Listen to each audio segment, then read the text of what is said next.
अस्सलाम वालेकुम वरहमतुल्लाहि वबरकातुह। एक बहुत ही बुनियादी सवाल। पॉपुलेशन को अगर हम देखेंगे, जो पॉपुलेशन का ग्राफ है, तो ये पिरामिड की तरफ बढ़ता है। हम लोगों ने भी अपने स्कूलिंग में पढ़ा था कि ये पिरामिड इस तरह से जो है, इस तरह से पिरामिड की तरफ बढ़ता है ये पॉपुलेशन का ग्राफ। तो अगर आप पीछे जाएंगे, पीछे चलते चलेंगे, पीछे चलते चलेंगे, बहुत ही पीछे जब जाएंगे तो बेसिकली दो बिंदु पे वो ग्राफ जाकर के मिलेगा। पिरामिड का जो बैक ग्राफ है दो बिंदु पे जाकर मिलेगा। दो बिंदु का कहने का मतलब है एक माता एक पिता।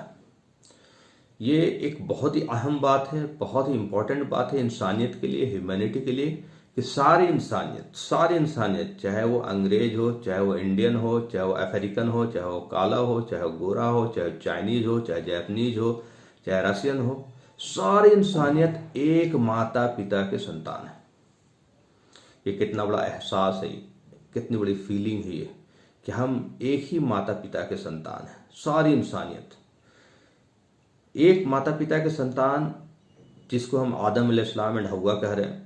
बाइबल में भी उसको एडम एंड ईव कहा गया, और वेदों में एग्जैक्ट नाम मुझे नहीं पता उसमें क्या कहा गया, लेकिन कुछ ना कुछ जरूर नाम होगा।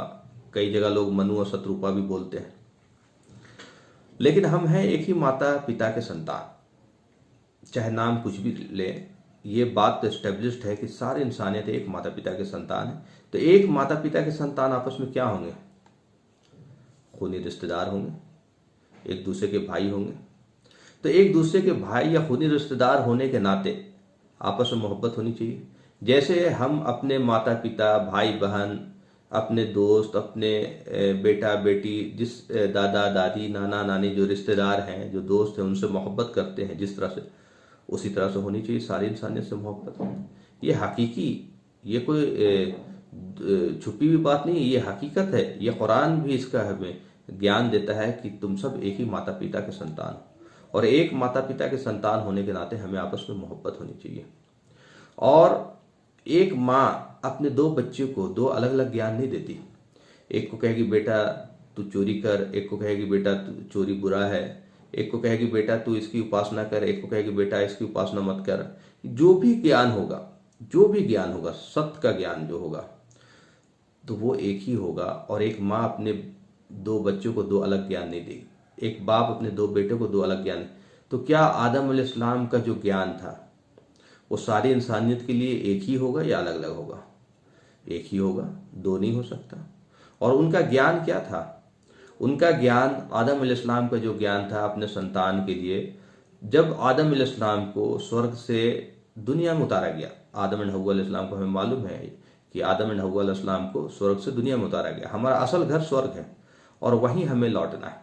तो जब दुनिया में उतारा गया तो एक खास ज्ञान दिया गया परमेश्वर की तरफ से, अल्लाह की तरफ से। उसमें कहा गया बिस्मिल्लाहिर्रहमानिर्रहीम, कुल नहबितु मिन्हा जमीअ फइम्मा यातियन्नकुम मिन्नी हुदन फमन तबिअ हुदाया फला खौफुन अलैहिम वला हुम यहज़नून। देखो तुम सब यहाँ से उतर जाओ, लेकिन जब जब मेरे तरफ से कोई ज्ञान, कोई हिदायत, कोई दूत, कोई मैसेज लेकर आएंगे, तो जो लोग उसको, उसका अनुसरण करेंगे, उसकी इत्तबा करेंगे, उसको फॉलो करेंगे और ईश्वर की बात को मान करके जिंदगी गुजारेंगे, क्योंकि ईश्वर की तरफ से ही आएगा। ईश्वर को मानेंगे जैसा मानने का हक है कि वो अकेला है, बेनियाज है, आत्मनिर्भर है, वह जन्मा है, हमेशा से हमेशा रहेगा, वो देखता भी है, वो सुनता भी है ना। अलहई, वो जिंदा है, वो हमारे इतने करीब है जितना गर्दन का नस। तो जो लोग मेरी बातों की इत्तबा करेंगे, मेरी अनुसरण करेंगे दूतों के जरिए, वो दोबारा स्वर्ग में लौट आएंगे। तो हम सब का मालिक भी एक है, हम सब के माता पिता भी एक हैं, हम सब के लिए धर्म भी एक ही है, दो धर्म नहीं हो सकता। धर्म है परमेश्वर की मानकर जिंदगी गुजारना। कैसे गुजारे? वो दूत बताते थे। आदम अलैहिस्सलाम पहले दूत थे, उन्होंने अपने बच्चों को बताया। उसके बाद बहुत सारे दूत आए, कुरान में 25 दूतों का जिक्र है। नूह अलैहिस्सलाम आए, मूसा अलैहिस्सलाम आए, ईसा अलैहिस्सलाम आए, और मोहम्मद सल्लल्लाहु अलैहि वसल्लम आखिरी दूत आए। तो उनका ज्ञान, दूतों का ज्ञान, ईसा अलैहिस्सलाम का ज्ञान ये था कि हम सब का मालिक एक है। मूसा अलैहिस्सलाम का ज्ञान भी यही था कि हम सब का मालिक एक है, वहीं हमें लौटना है। नूह अलैहिस्सलाम का ज्ञान क्या था? कि हम सब का मालिक एक है। आदम अलैहिस्सलाम का ज्ञान था हम सब का मालिक एक है। मोहम्मद सल्लल्लाहु अलैहि वसल्लम का क्या क्या ज्ञान था? उन्होंने भी यही ज्ञान दिया कि हम सब का मालिक एक है और हमें वही लौटना है। तो जो लोग मालिक में आस्था रखते हैं, यकीन रखते हैं और अच्छे कर्म करते हैं, बुरे कर्म से बचते हैं, दुनिया में फसाद नहीं करते, जुल्म नहीं करते हैं, चाहे वो किसी के नाम पे हो, और सत्य बात की वसीयत करते हैं और सब्र करते हैं, उन्हीं का ठिकाना हमेशा के लिए स्वर्ग होगा, फिर से वो स्वर्ग में लौट आएंगे।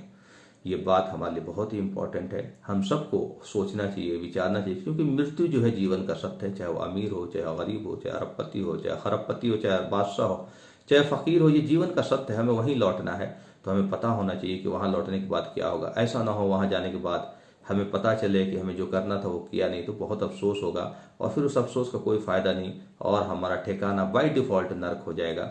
नर्क से बचने के लिए सारी चीजें हैं कि हम मालिक में आस्थावान हो, अच्छे कर्म करें।